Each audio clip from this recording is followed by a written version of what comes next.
सूरज के जीवन का एक ही फंडा था कि मेहनत तो गधा भी करता है, घर बैठे जो कमाए समझदार वही होता है। इसीलिए उसने कभी नौकरी ही नहीं ढूंढी।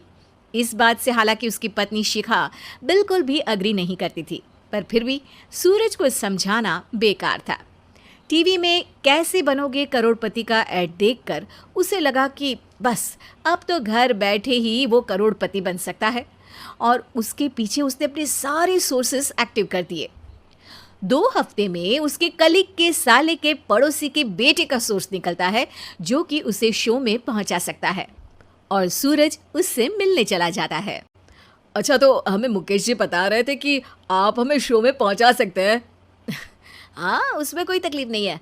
मैं कल अगर कोशिश करूँ तो इसी महीने में आपका नंबर आ जाएगा। अरे ये तो बहुत बढ़िया हो गया। अच्छा, वो सिलेबस और क्वेश्चन पेपर का कोई जुगाड़ है क्या? उसका तो कोई जुगाड़ नहीं है। तो वो वाकई में कुछ भी पूछ सकते हैं? हाँ, वो तो बच्चन जी पर है, जो पढ़ते हैं वो पूछ लेते हैं। पहली कोशिश फेल होने पर अब सूरज के सामने एक बहुत बड़ा सवाल था कि आखिर जवाब कहाँ से लाए। तब शिखा ने एक सजेशन दिया, क्यों ना सूरज अपने चचेरे भाई सुमित से मदद मांगे, जो कि यूपीएससी की तैयारी कर रहा था। हालांकि इतनी मेहनत करना सूरज को समझ में नहीं आता था, पर कोई और रास्ता ना मिलने पर वो आखिर सुमित से बात करता है। अरे सुमित, हमारा कैसे बनोगे करोड़पति के लिए सिलेक्शन होने वाला है, तुम हमें थोड़े चिट बनाने में मदद करोगे क्या? अरे भैया, चिट बनाए तो सालों हो गए, उसमें हमारा एक्सपर्टीज नहीं है, बल्कि आप बोलो तो हम आपकी पढ़ने में ज़रूर मदद कर सकते हैं। हट, कैसी अनाप शराब बातें कर रहा है तू।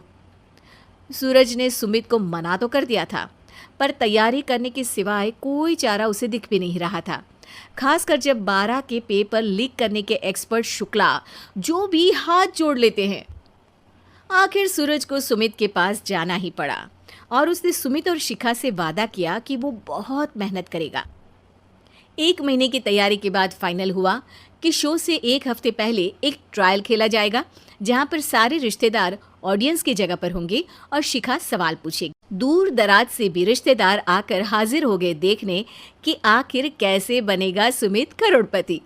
सब कुछ सेट था, और इतने में सूरज आकर अपना स्पीच देता है। ये 1 महीना मेरे लिए आसान नहीं था, पर अपने भाई सुमित और अपनी पत्नी शिखा की मदद से मैं इतनी दूर पहुंच पाया हूँ। मेरे मम्मी पापा के आशीर्वाद ने भी बहुत साथ दिया है मेरा। मैं उम्मीद करता हूँ कि आज के शो में आप लोगों को बहुत मज़ा आएगा। साक्षी पहला सवाल पूछती है और पूरे कमरे में सन्नाटा छा जाता है। इंडिया में कितने स्टेट्स हैं? 3, सॉलिड, लिक्विड और गैस। अरे रुकिए, तो ऑप्शंस तो देने दीजिए। इतने में 5वीं कक्षा का चिंटू बोल उठता है।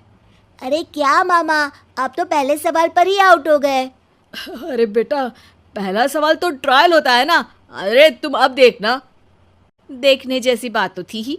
सूरज को इतना शांत किसी ने नहीं देखा था। कभी कभी तो लगता था मानो सूरज आंख खोलकर ही सो गया हो। मामा जल्दी करो प्लीज, कल सुबह पनवेल भी तो निकलना है। अरे हट, कंसंट्रेट करने दे मुझे। 3 सवाल में 3 लाइफलाइन खत्म हो चुकी थी, और अब चौथे सवाल पर भी सूरज का मौन नहीं टूटा, पर सूरज अभी भी हार मानने को तैयार नहीं था। उधर हर कोई सूरज को छोड़ सुमित को देख रहे थे। आखिर सुमित ने ही तो पढ़ाया था सूरज को। गजब बेइज्जती है यार। अरे बेटा, तो बाप का, दादा का, भाई का, सबका नाम बुड़वाएगा। अरे 3 लाइफलाइन ले ली तो भी तेरा कुछ नहीं होना है। अरे कोई इतनी बात करता है क्या शो पर?